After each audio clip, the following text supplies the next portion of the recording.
এই ছোট, তোকে না বললাম সকালের তরকারিটা কেটে রাখতে? এত সকালে কোথায় বেরিয়েছিলি? সংসারটা কি আমার একার? এই সংসারে তোর কি কোনো দায় দায়িত্ব নেই? দেখো দিদি, সকাল সকাল অকারণে ঝামেলা করো না। তুমি যেমন তোমার মতো করে সংসারটা সামলাও, আমাকেও তেমনভাবেই সংসারটা চালাতে হয়। যে টাকাদার প্রয়োজন হয় সেটা রোজ উপার্জন করতে আমাকে বাইরে যেতে হয়। শুধু শুধু আমি বাইরে ঘুরে বেড়াই এমনটা নয়, সংসারের প্রয়োজন মেটাতেই আমাকে কাজ করতে হয়। কেন রে, তোকে আমি এমন কি বললাম যে তুই এতগুলো কথা শোনাচ্ছিস? কেন, তুমি জানো না? সেই ভোরবেলায় ঘুম থেকে উঠে আমাকে খেতে গিয়ে সবজি তুলতে হয়, তারপর সেই সবজি নিয়ে হাটের দিকে রওনা দিতে হয়। যতক্ষণ না সবজি বিক্রি হয় আমাকে তো হাটেই বসে থাকতে হয়, তাই না? শোন ছোট, তুই সংসারে টাকা রোজগার করে আনিস বলে আমাকে কথা শোনাতে আসবি না কিন্তু।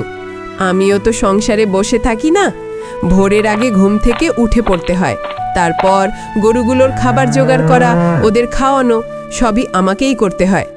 এরপর নিজেদের জন্য রান্না বান্না আর সংসারের সব খুঁটিনাটি কাজ আমাকেই সামলাতে হয়। এভাবে রোজ দুই বোনের মধ্যে ছোটখাটো টুকিটাকি ঝগড়া লেগেই থাকে।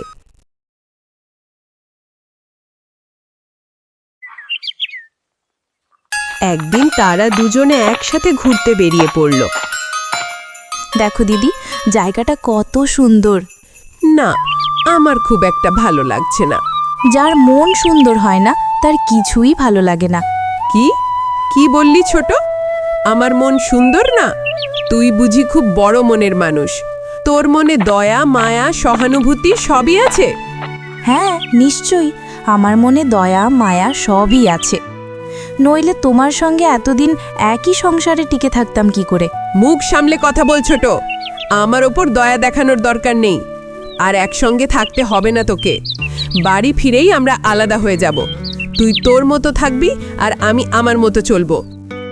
হ্যাঁ, দরকার হয় তাই থাকবো, তবু তোমার মতো ঝগড়ুটির সাথে থাকবো না।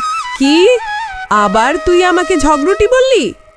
তাদের এমন তুমুল ঝগড়াঝাটি শুনে গ্রামের লোকজন কৌতূহল বশত চারদিকে জড়ো হতে লাগলো, যেন বিনোদনের নতুন উৎসবে সবাই বেশ মজা নিয়েই দেখছিল তাদের কাণ্ড কারখানা।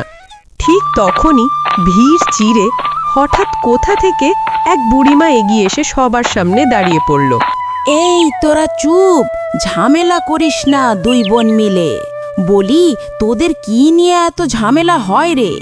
দুই বোন মিলে একটু মিলেমিশে থাকতে পারিস না?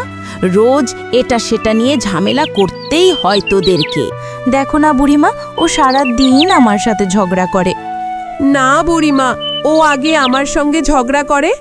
দাঁড়া দাঁড়া, তোরা দুই বোন আর তর্ক বিতর্ক করিস না, আমার কথা আগে মন দিয়ে শোন। এভাবে রোজ রোজ ঝগড়া করলে গ্রামের লোক তোদের ভালো বলবে না। একই সংসারে থাকতে হলে একটু মিলেমিশে থাকা লাগে, কিন্তু তোরা যে আচরণ করিস তাতে মনে হয় যেন তোরা দুজন জন্মের শত্রু। তাই আজ থেকে পরিষ্কার করে বলে দিচ্ছি, তোরা আর ঝামেলা করবি না। যদি আমার কানে আসে যে তোরা আবার ঝগড়া শুরু করেছিস, তাহলে কিন্তু ভালো দেখবি না।